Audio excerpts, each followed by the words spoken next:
अस्सलामु अलैकुम वरहमतुल्लाहि वबरकातुह। बिस्मिल्लाहिर्रहमानिर्रहीम। प्यारे दोस्तों, आज हम आपको बताएंगे कि एक आलिमा लड़की की शादी डॉक्टर से हो गई।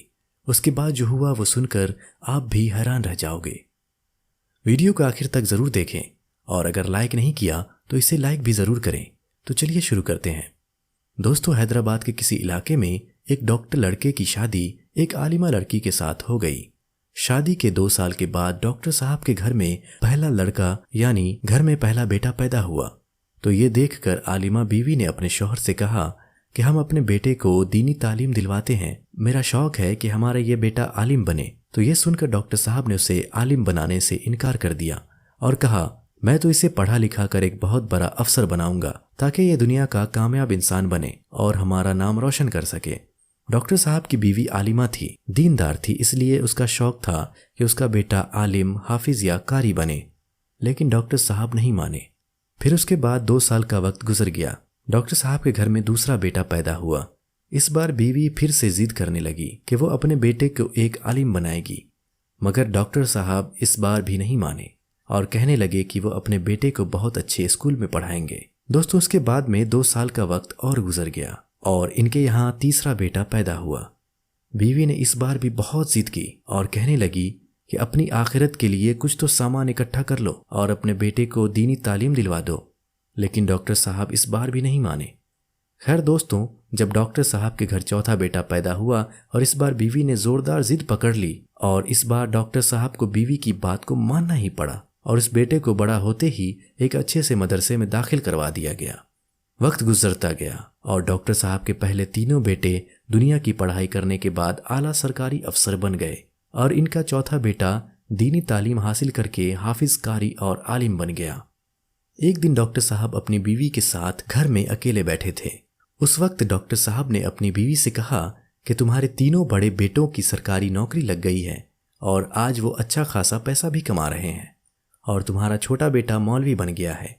अब वो जहां भी जाएगा तो उसके पूरे महीने की तनख्वाह तुम्हारे बड़े बेटों के 1 हफ्ते की तनख्वाह के बराबर भी नहीं होगी। फिर डॉक्टर साहब अपनी आलिमा बीवी से कहने लगे, तुमने अपनी मर्जी करके बहुत बड़ी गलती कर दी है और मुझे मालूम है कि आज तुम्हें अपने फैसले पर पछतावा हो रहा होगा। शौहर की बात सुनकर बीवी ने कहा, मुझे तो बिल्कुल भी नहीं पछतावा हो रहा। आप सोच रहे होंगे मेरा फैसला गलत है, जबकि मैं सोच रही हूं कि आपका फैसला गलत है। हम दोनों में से कोई एक तो जरूर गलत है और मैं मरने से पहले इस बात को आपके सामने लाना चाहती हूँ कि हम दोनों में से कौन सही है और कौन गलत है। फिर बीवी कहने लगी, चलो मैं आज आपको दिखा देती हूँ कि हम में से किसका फैसला गलत था। आज मैं आपको आपके चारों बेटे का इम्तिहान लेकर दिखाती हूँ कि कौन सही है और कौन गलत। अगले दिन शाम के वक्त में बीवी ने अपने बाल बिखेर लिए और थोड़ा दुपट्टा फाड़ लिया और अपने चेहरे पर 1-2 नाखून के निशान मार लिए और घर के आंगन में बैठ गई और रोने लगी और अपने शौहर को घर के अंदर एक कमरे में छुपा दिया। फिर थोड़ी देर बाद उनका पहला बेटा घर आया। घर आकर अपनी माँ को इस हालत में देखा तो वो आग बबूला हो गया और पूछने लगा, अम्मी आपको क्या हुआ है? तो अम्मी ने बताया कि आज तुम्हारे अब्बू ने मुझे बहुत मारा है। इतना सुनते ही वो बेटा गुस्से से लाल हो गया और बाप को बुरा भला कहने लगा और कहने लगा, बुढ़ा इस उम्र में सठिया गया है, कहाँ है वो, अभी देखता हूँ।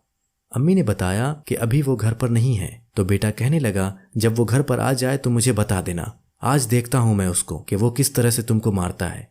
इतना कहते हुए वो अपने कमरे में चला गया। ये सारी बातें डॉक्टर साहब अपने कमरे में छुपे हुए सुन रहे थे। खैर थोड़ी देर बाद उनका दूसरा बेटा भी घर आया। माँ को इस हाल में देखा तो वो भी आग बबूला हो गया और माँ से इसके बारे में पूछने लगा। तो माँ ने बताया कि तुम्हारे अब्बू ने मारा है। ये सुनकर वो चिल्लाकर बाप को बुरा भला कहने लगा और बोला कि जब वो घर आए तो मुझे बता देना। फिर वो भी अपने कमरे में चला गया। थोड़ी देर बाद उनका तीसरा बेटा भी घर आ गया।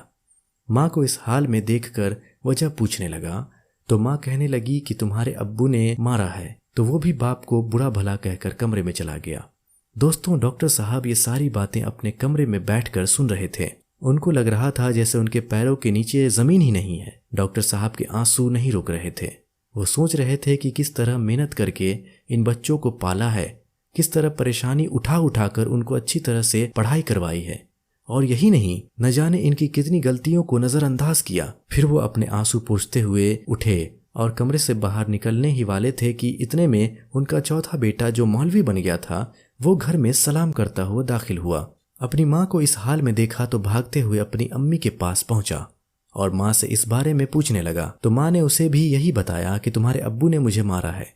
ये सुनकर डॉक्टर साहब के चौथे बेटे ने अपनी अम्मी का हाथ पकड़ते हुए उनको समझाया कि अम्मी आप अब्बू के सब कुछ हो। अगर अब्बू ने आज आपको कुछ कह भी दिया है तो क्या हुआ, मैंने अब्बू को आज तक आपसे बदतमीजी से बात करते हुए नहीं देखा है। अब्बू आपके साथ हमेशा प्यार और मोहब्बत से बात करते हैं। अम्मी ज़रा सब्र करो, इंशाअल्लाह सब ठीक हो जाएगा।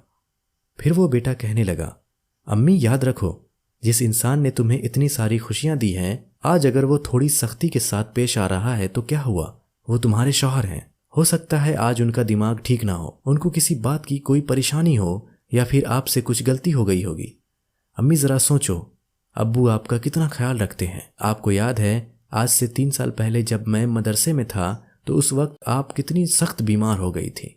उस वक्त किस तरह से अब्बू ने आपका ख्याल रखा था, कितने दिनों तक आपको खाना भी बनाकर खिलाया था और यही नहीं बल्कि आपके कपड़े भी धोए थे। दोस्तों, अपने चौथे बेटे की इन बातों को सुनकर अब वो अम्मी भी अपने आंसू नहीं रोक पा रही थी और फिर वो उसे गले लगाकर रोने लगी। डॉक्टर साहब भी आंखों में आंसू लिए कमरे से बाहर निकले और उनके सामने आकर खड़े हो गए। फिर आलिमा बीवी ने अपने शौहर से कहा, अब आप ही बताएं कि मेरा फैसला गलत है या आपका फैसला। इतना सुनते ही डॉक्टर साहब ने अपने इस बेटे को गले लगा लिया और फूट फूट कर रोने लगे। फिर बीवी ने अपने शौहर से कहा, यह आला तालीम इंग्लिश मीडियम स्कूल में नहीं दी जाती है। माँ बाप के साथ किस तरह से पेश आना है, बीवी को शौहर के साथ किस तरह से पेश आना है, ये तो सिर्फ और सिर्फ दीनी तालीम है। दोस्तों, आज डॉक्टर साहब को भी एहसास हो चुका था कि जिन बच्चों पर लाखों रुपए खर्च करके उन्होंने दुनिया की डिग्रियां दिलवाई हैं वो आज सब बेकार हैं। फिर वो सोचने लगे, काश मैं अपने चारों बेटों को ये दीनी तालीम ही दिलाई होती। तो दोस्तों, इतनी सी थी आज की कहानी। अगर आपको ये वीडियो पसंद आई तो इस वीडियो को लाइक करें और अपने चाहने वालों के साथ शेयर करें और हमारे चैनल को सब्सक्राइब करके बेल आइकन भी दबा दें। हम ऐसी वीडियोस आपके लिए लाते रहते हैं। मिलते हैं आपसे अगली वीडियो में, तब तक के लिए खुदा हाफिज।